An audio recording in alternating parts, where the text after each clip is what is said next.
The Analects, Book 1. On Learning, Miscellaneous Sayings.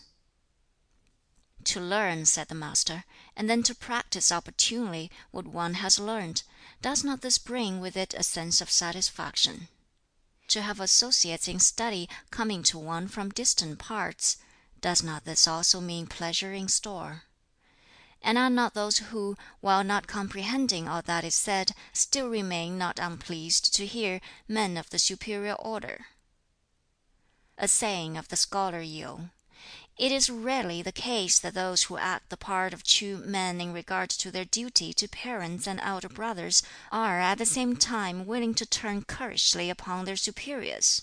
It has never yet been the case that such as desire not to commit that offense have been men willing to promote anarchy or disorder. Men of superior mind busy themselves first in getting at the root of things, and when they have succeeded in this, the right course is open to them. Well, are not filial piety and friendly subordination among brothers a root of that right feeling which is owing generally from man to man?" The Master observed, "Rarely do we meet with the right feeling due from one man to another where there is fine speech and studied meaning." The scholar Tsang once said of himself, "On 3 points I examine myself daily, viz., whether, in looking after other people's interests, I have not been acting wholeheartedly; whether, in my intercourse with friends, I have not been true; and whether, after teaching, I have not myself been practising what I have taught." The Master once observed that to rule well one of the larger states meant strict attention to its affairs and conscientiousness on the part of the ruler, careful husbanding of its resources, with at the same time a tender care for the interests of all classes, and the employing of the masses in the public service at suitable seasons.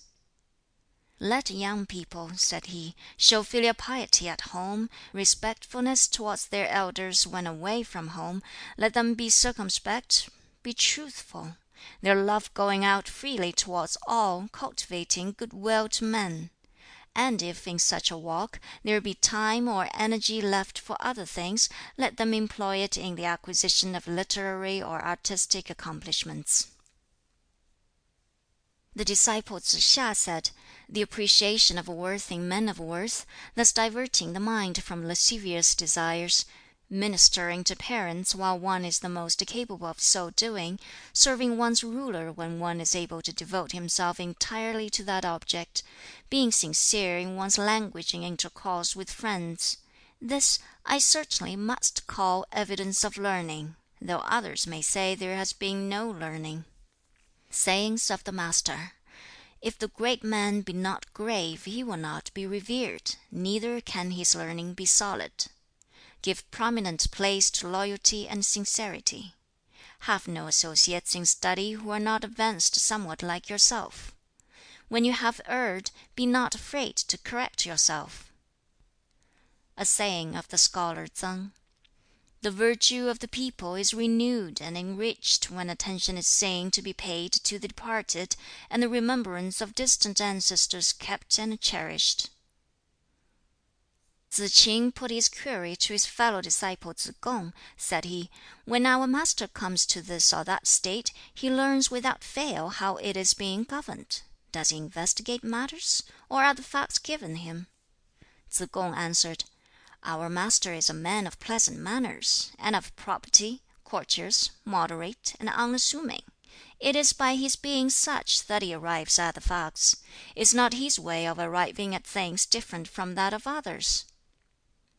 A saying of the Master: "He who, after 3 years' observation of the will of his father when alive, or of his past conduct if dead, does not deviate from that father's ways, is entitled to be called a dutiful son." Sayings of the scholar Yu: "For the practice of the rules of propriety, one excellent way is to be natural. This naturalness became a great grace in the practice of kings of former times. Let every one, small or great, follow their example. It is not, however, always practicable, and it is not so in the case of a person who does things naturally, knowing that he should act so, and yet who neglects to regulate his acts according to the rules. When truth and right are hand in hand, a statement will bear repetition.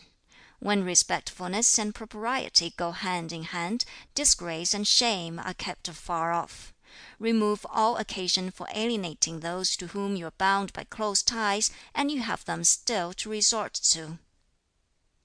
A saying of the Master: "The man of greater mind who, when he is eating, craves not to eat to the full; who has a home but craves not for comforts in it; who is active and earnest in his work and careful in his words; who makes towards men of high principle, and so maintains his own rectitude, that man may be styled a devoted student."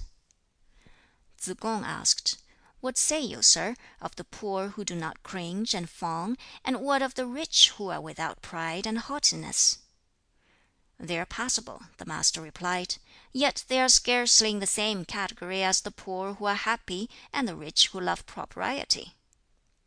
"In the Book of the Odes," Tsz kung went on to say, "we read of one 'polished as by the knife and file, the graving tool, the smoothing stone.' Does that coincide with your remark?" "Ah, such as you," replied the Master, "may well commence a discussion on the Odes. If one tell you how a thing goes, you know what ought to come." "It does not greatly concern me," said the Master, "that men do not know me. My great concern is, my not knowing them." [Footnote on Rules of Propriety. An important part of a Chinaman's education still. The text book, the Li Ki, contains rules for behavior and propriety for the whole life, from the cradle to the grave.